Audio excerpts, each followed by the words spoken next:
Assalamualaikum warahmatullahi wabarakatuh.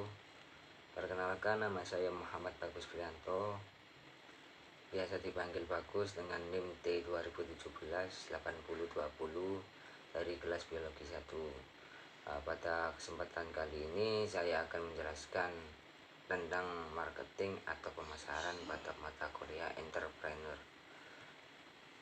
Langsung saja, di era globalisasi ini banyak wirausahawan baru yang menghasilkan barang dan jenis berkualitas dan memiliki nilai yang tinggi. Dari banyaknya barang dan jenis, dari banyaknya barang dan jasa yang sejenis dan memiliki manfaat yang sama beredar di masyarakat, menyulitkan wirausahawan dalam memasarkan produk yang mereka hasilkan. Kurangnya kemampuan marketing wirausahaan menyebabkan produk yang mereka hasilkan tidak terlalu dikenal, sehingga sulit bersaing dengan produk-produk yang diproduksi oleh perusahaan-perusahaan besar gitu. Nah, kebanyakan dari wirausahawan baru hanya memasarkan produk mereka di daerah tempat mereka produksi. Pemasaran seperti ini membuat usaha yang dibangun tidak berkembang atau jalan di tempat seperti itu.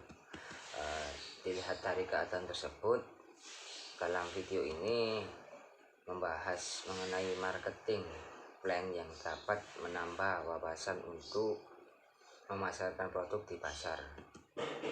Nah, ruang lingkupnya meliputi marketing plan, diantaranya mengenai segmentasi pasar, target pemasaran, kemudian visioning produk, harga, distribusi, serta strategi produk.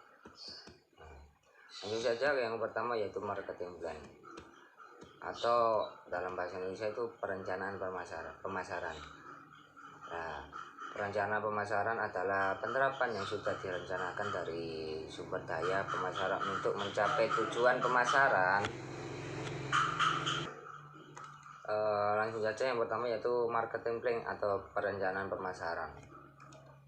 Perencanaan pemasaran adalah penerapan yang sudah direncanakan dari sumber daya pemasaran untuk mencapai tujuan pemasaran. Nah, dengan demikian, perencanaan pemasaran merupakan sebuah proses sistematis dalam merancang dan mengkoordinasi keputusan pemasaran. Nah, perencanaan pemasaran ini memberikan fokus bagi pengumpulan informasi, format bagi penyebarluasan informasi, dan struktur bagi pengembangan dan pengkoordinasian respon strategik dan taktikal perusahaan. Adapun perencanaan yang harus disiapkan seperti yang dijelaskan oleh Pigraf, yaitu analisa situasi perusahaan dan lingkungannya, analisa penilaian peluang, kekuatan, kelemahan, dan kendala yang dihadapi oleh pasar.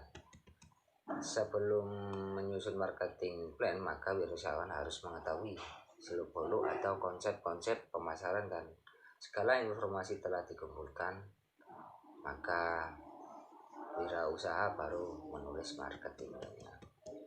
Jadi inti kegiatan dari marketing ini adalah pertama, analisis situasi lingkungan dan peluang pasar. 2. Mengembangkan sasaran pemasaran. 3. Menetapkan strategi pemasaran. Dan 4. Menciptakan taktik atau tindakan pelaksanaan. Adapun karakteristik dari suatu marketing plan yang baik harus memenuhi beberapa kriteria, yaitu yang pertama, harus didasarkan pada fakta dan asumsi yang benar tentang siapa target market, di mana lokasi mereka, berapa besar kemungkinan daya serapnya. Yang kedua, bagaimana teknik promosi yang efektif. Kemudian bagaimana perubahan harga di pasar, saluran distribusi, keadaan saingan, dan bagaimana SWOT dari perusahaan. Dan yang terakhir, siapkan sumber-sumber yang diperlukan seperti sumber daya manusia, keuangan, fasilitas perawatan, dan sebagainya. Seperti diketahui bahwa pemasaran merupakan kegiatan yang amat penting dalam operasional suatu bisnis. Tidak peduli apakah bisnis Anda bergerak dalam sektor industri kecil, tingkat menengah, atau industri besar, atau Anda bergerak dalam bidang perdagangan besar, perdagangan eceran, pertokoan, atau mungkin pula Anda bergerak dalam bidang penjualan jasa, transportasi, penginapan, biro perjalanan, dan lain-lain. Dari itu dari yang saya sebutkan tadi, pemasaran menempati posisi utama. Lanjut saja, kita lanjut ke segmentasi pasar. Segmentasi pasar adalah kegiatan membagi-bagi pasar yang bersifat heterogen dari suatu produk ke dalam satuan-satuan pasar yang bersifat homogen. Dengan kata lain, segmentasi pasar adalah kegiatan membagi pasar menjadi kelompok pembeli yang terbedakan dengan kebutuhan, karakteristik, atau tingkah laku berbeda yang mungkin membutuhkan produk atau bauran pemasaran terpisah. Kemudian target pasar atau targeting. Dalam menetapkan target pasar, perusahaan terlebih dahulu harus melakukan segmentasi pasar dengan cara mengelompokkan konsumen ke dalam kelompok dengan ciri-ciri sifat yang hampir sama. Setiap konsumen dapat dipilih sebagai target pasar yang akan dicapai. Penentuan target pasar sangat penting karena perusahaan tidak dapat melayani seluruh konsumen atau pembeli yang ada di pasar.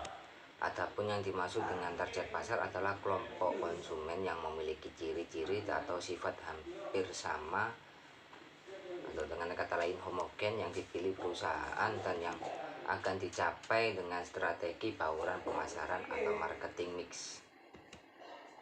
Target pasar perlu ditetapkan karena bermanfaat dalam mengembangkan posisi produk dan strategi bauran pemasaran. Kedua, memudahkan penyesuaian produk. Ketiga, membidik peluang pasar lebih luas dan memanfaatkan sumber daya perusahaan yang terbatas seefisien dan seefektif mungkin, serta mengantisipasi persaingan.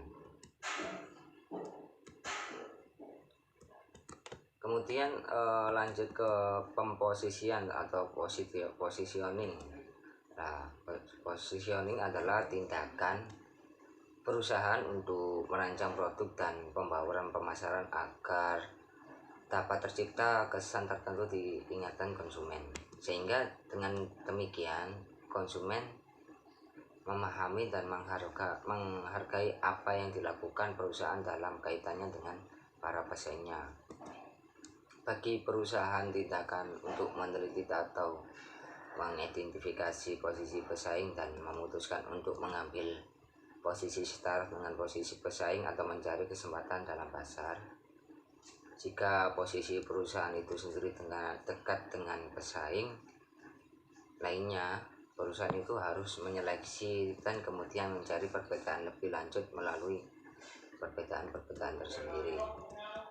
Kemudian lanjut ke produk positioning strategi. Produk positioning sangat berhubungan erat dengan segmentasi pasar karena penempatan produk tersebut ditujukan melayani target market tertentu.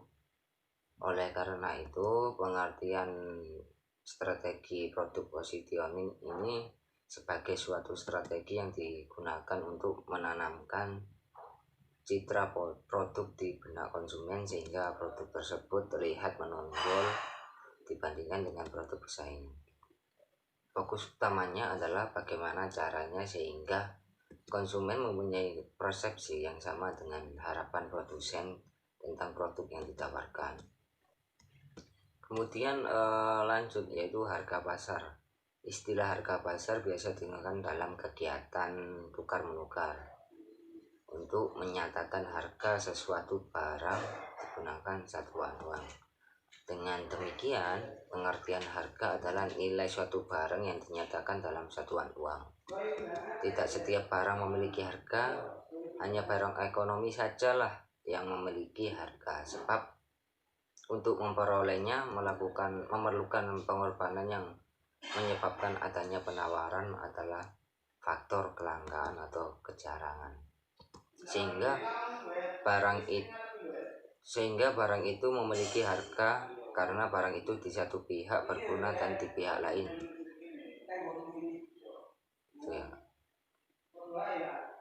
Sesuai dengan istilahnya, Disebut hanya keseimbangan sebab pada harga tersebut akan menjadi keseimbangan antara jumlah barang yang diminta dengan barang yang ditawarkan. Hanya keseimbangan itu terjadi karena adanya interaksi antara pembeli dengan mengatakan permintaan dan penjual dengan mengatakan penawaran di pasar. Dia lanjut ke distribusi. Keputusan mengenai saluran distribusi dalam pemasaran adalah merupakan salah satu keputusan yang paling kritis yang dihadapi manajemen. Nah, saluran yang dipilih akan mempengaruhi seluruh keputusan pemasaran yang lainnya. Dalam rangka untuk menyalurkan barang dan jasa dari produsen kepada konsumen, maka perusahaan harus benar-benar memilih atau menyeleksi saluran distribusi yang akan digunakan. Sebab kesalahan dalam pemilihan saluran distribusi ini dapat menghambat, bahkan dapat memacetkan usaha menyalurkan barang atau jasa tersebut. Kemudian lanjut ke strategi produk. Strategi produk adalah suatu strategi yang dilaksanakan oleh suatu perusahaan yang berkaitan dengan produk yang dipasarkannya dan juga berhubungan pula dengan hal-hal lain atau atribut lain yang melekat pada produk tersebut. Hanya dengan kepuasan konsumen maka perusahaan akan mendapatkan keuntungan. Jadi kepuasan konsumen haruslah menjadi dasar utama bagi perencanaan strategi produk. Dengan demikian, produsen atau penjual harus menyediakan produk yang sesuai dengan keinginan konsumen. Suatu atribut produk dapat membedakan antara satu produk yang dipasarkan oleh perusahaan yang satu dengan produk yang sama ditawarkan oleh perusahaan lain. Strategi produk yang telah dilaksanakan oleh satu perusahaan haruslah selalu dievaluasi. Apakah atribut-atributnya betul-betul sudah cocok atau sesuai dengan selera keinginan konsumen, yang mana akan selalu mengalami pergeseran atau perkembangan. Strategi produk yang tepat akan menempatkan perusahaan dalam suatu posisi persaingan yang lebih unggul dari para pesaingnya, yang disebabkan karena strategi produk yang tepat akan menciptakan kondisi bahwa produk yang dipasarkan itu akan dapat menjual dirinya sendiri. Oleh karena itu, maka strategi produk haruslah dilaksanakan dengan seoptimal mungkin atau sebaik mungkin sesuai dengan sumber daya yang dimiliki oleh perusahaan. Nah, dari strategi produk tadi, produk adalah segala sesuatu yang diharapkan yang dapat memenuhi kebutuhan manusia ataupun organisasi. Produk yang berhasil berarti produk yang dapat benar-benar memenuhi kebutuhan dan keinginan atau selera konsumen. Nah, sebaliknya, produk yang gagal adalah produk yang tidak mampu memenuhi kebutuhan serta selera konsumennya. Nah, keberhasilan suatu produk ini diukur dari kemampuan produk itu untuk memenuhi kebutuhan sejumlah manusia yang cukup luas. Jadi dengan kata lain harus mampu memperoleh keberhasilan ekonomis yang tinggi. Ya, demikianlah penjelasan saya terkait marketing atau pemasaran. Jadi saya bisa menyimpulkan bahwa yang pertama, perencanaan pemasaran adalah penerapan yang sudah direncanakan dari sumber daya pemasaran untuk mencapai tujuan pemasaran. Ya, demikianlah penjelasan dari video kali ini tentang marketing atau pemasaran. Bisa ditarik kesimpulan, saya bisa menyimpulkan bahwa perencanaan pemasaran adalah penerapan yang sudah direncanakan dari sumber daya pemasaran untuk mencapai tujuan pemasaran. Kemudian segmentasi pasar adalah kegiatan membagi-bagi pasar yang bersifat heterogen dari suatu produk ke dalam satuan-satuan pasar yang bersifat homogen. Kemudian target pasar adalah kelompok konsumen yang memiliki ciri-ciri atau sifat hampir sama yang dipilih perusahaan dan yang akan dicapai dengan strategi bauran pemasaran atau marketing mix.